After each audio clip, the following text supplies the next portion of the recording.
Hello guys, today I'm going to be showing you how to install metasploitable2 on Virtualbox.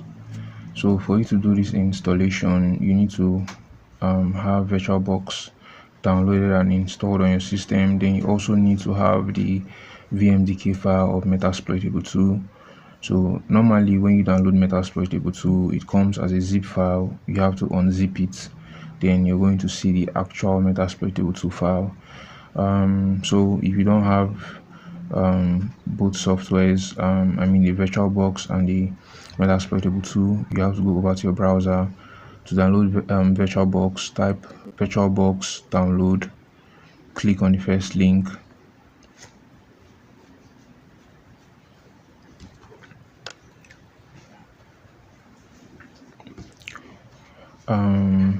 If you're using a Windows operating system, you can click on Windows. If you're using Mac, you can click on Mac, just like that. So remember that after downloading VirtualBox, depending on your host OS, you have to download the VirtualBox extension pack. You have to download it. So you have to download this VirtualBox extension pack, click on accept and download. Then after downloading the VirtualBox, have it installed. And if you do everything correctly, when you open VirtualBox, it's going to look exactly like this. The only difference is that you're not going to have these virtual machines here. On this side of the VirtualBox, this is where all your virtual machines are going to be. So if you don't know what VirtualBox is a type of hypervisor, just like VMware, VirtualBox. They all do the same thing. I've tried both of them. I've used them before, so they are very similar. So after you're done downloading VirtualBox, you can go ahead to type metasploitable2.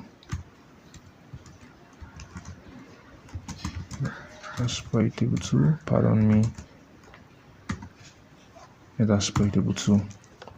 So you can either download it from Rapid7 or SourceForge. Both of them are going to take you to the download link of metasploitable2. So after you've downloaded the metasploitable2 file, remember it comes as a zip file. When you unzip it, it's actually a .vmdk file, not a .iso file. So the installation is quite different. So you want to go over to VirtualBox after you've downloaded the metasploitable2 files. Remember, you will not see this in your own VirtualBox. I actually installed these machines myself. So you want to click on new. Now we have to create the virtual machine that we are going to install the metasploitable2 on. So that's what we're doing right now. I'm going to call my own my own virtual machine meta2. Pardon me. I'll call my own virtual machine meta2. You can call yours whatever you want to call it, but whatever identifier you're giving to this virtual machine, you should be able to tell you what's in the virtual machine. So this is meta2, tells me that it's metasploitable2. I'm going to leave the file path to be default. I'm not going to click on ISO image because the metasploitable2 file I'm going to be using for this installation is not a .iso file, is a .vmdk file. So type of operating system that will be installed on this virtual machine is Linux, version is Debian. So I clicked on the letter D key and it brought out all the words that starts with D. So I'm going to choose on Debian 64-bit. So I chose 64-bit because my computer is a 64-bit Windows system. So if it were on VMware, if you should choose, like for the version, if you should choose Ubuntu, it still works, while installing metasploitable2, but I'm not sure if it works here. I don't know, I think sometime I tried it, but I can't really remember. I think I did something like that and I had issues. I didn't probe further because I know using Debian 64 actually works too, but on VMware I was playing around and I tried Ubuntu and it also worked, so I just left things as Ubuntu. So click on next. I like to reduce the base memory to 512 because it's a vulnerable machine. I won't be using it for any other thing. So, and it's lightweight, so 512 MB of RAM is actually good. Processor, I can leave it as 1. Click on next. So I'm not going to use create a virtual disk machine. This is the process I use when I'm installing a .iso file. So I'll click on use an existing virtual hard disk, because the metasploitable2 file we downloaded is more like a pre-configured machine.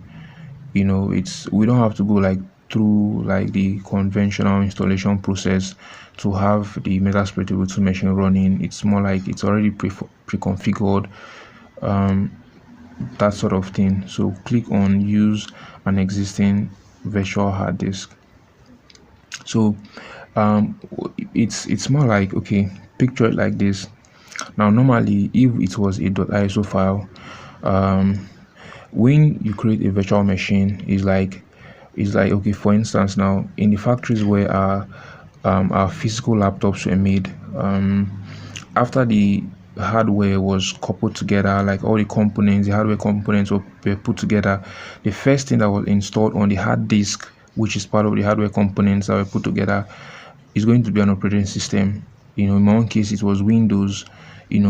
So what's happening here is that we are going to create a virtual machine.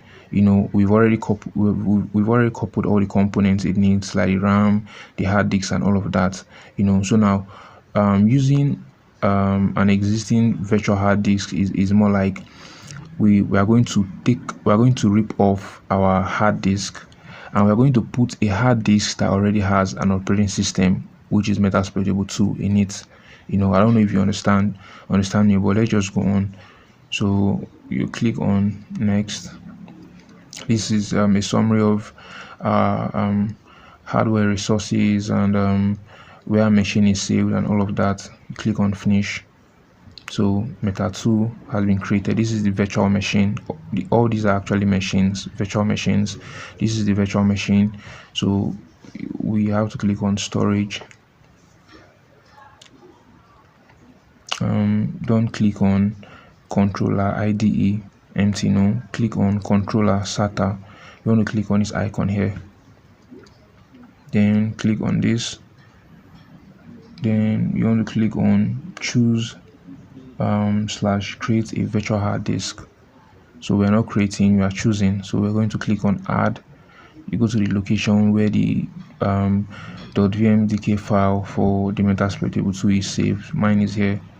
Click on metasploitable2.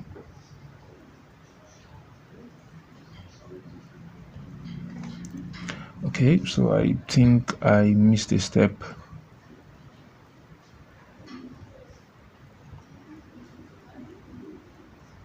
So add.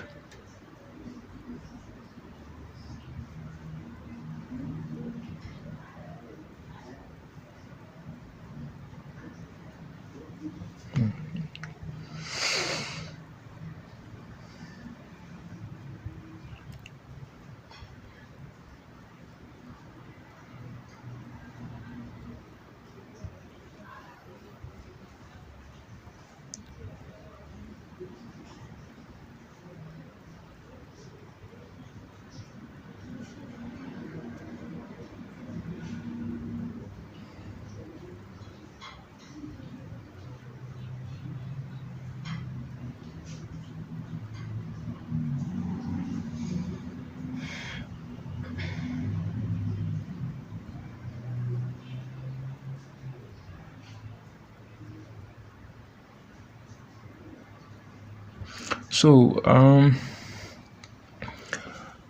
don't know why, but the metasploitable2 file, I actually copied it and I added it here, and that's why you're seeing metasploitable2. But whenever I open it, I notice that there's nothing inside of it. So but it's fine. I'm just going to start afresh, so you don't get confused. So this is our metasploitable2 virtual machine that we created. You want to click on storage, click on this, not controller IDE, click on controller SATA, click on this icon, then choose /create a virtual hard disk. So we're going to add because we already have the .vmdk file, so we are choosing, we are not creating. Then you go to the location where the file is stored. So while I was preparing for the video, I made a of metasploitable2 and I added it here, but as you can see, when I opened it, there's nothing in it. I don't know why, but let me go to the original file, which is this one here. When I open it, I'm seeing that metasploitable2 is inside, and the file we're looking for is just right here. So sorry for the mix-up. So you're going to choose this file. So remember, you want to navigate to where you have your own metasploitable2. Open it. You're going to see this file is a 1.79 gig file. Choose it, open. Here's the file. Then click on choose. Click on OK, and you're done. So the only thing you have to do now is start up the machine, but I'm assuming you already have probably Kali installed, Kali Linux installed, or Parrot OS installed, because in this case Kali Linux or Parrot OS is going to be your attacking machine. You're going to be using it to attack metasploitable2. So if that's what you want to do, you want to also make sure that both of them are on the same network, so let me look at my network configuration. So I'm actually using NAT. If you're new, you might not know what this is, but you can click on network just like I did. After I created machine, you can click on this network, and adapter 1, you want to check if it sets to NAT. If it sets to NAT, it's fine. Then you also want to go over to your Kali machine or your Parrot machine. Click on it like this, then you click on network 2 and check if it's also set to NAT. You check if it's also set to NAT. If it's set to NAT, it means that it should be able to communicate with your metasploitable2. So click on metasploitable2 and hit start, just to make sure you got the installation right, and everything is working properly.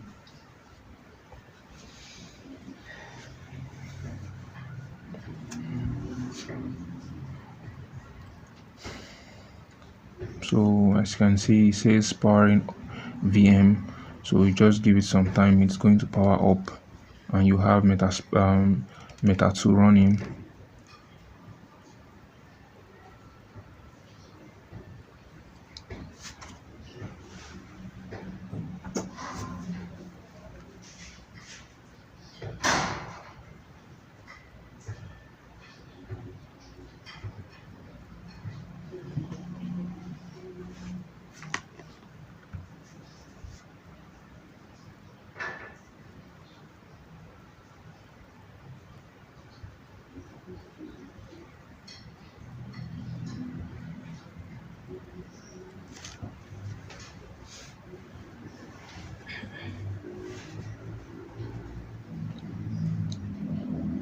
So as you can see, all the services that are needed for this metasploitable2 machine to work properly are being loaded, and after all the services start running, you're going to see that we are going to get to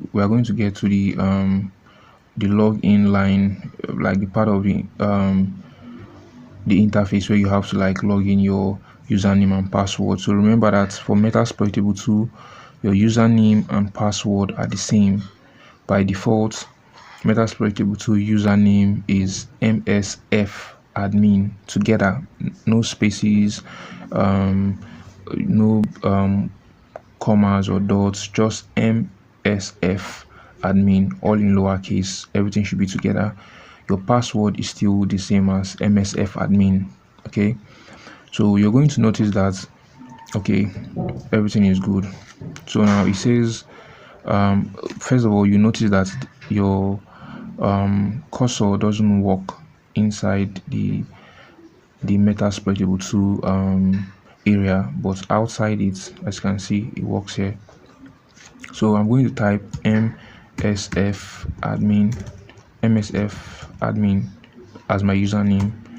I'm also going to type msf admin as my password. Now remember that when you're typing your password, it's going to look like you're not typing. It's going to look like probably the password is not working or is broken, but it's actually working. For instance, I just typed msf admin and I will enter. See, I'm logged in right now, so you can just try out some commands and make sure that everything actually works well. As you can see in my case, everything actually works well here, so yeah.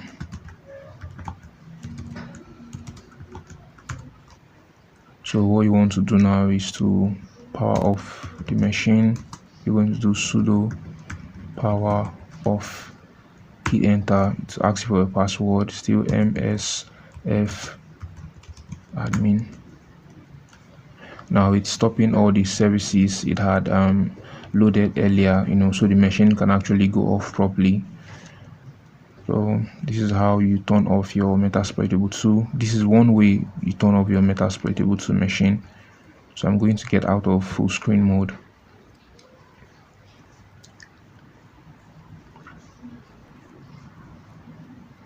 So this is our meta2 or metasploitable2, and this is how you do the installation. Thank you for watching. I hope the video was helpful. Please leave a comment, leave any suggestion. I'm actually open to feedbacks. Thank you guys.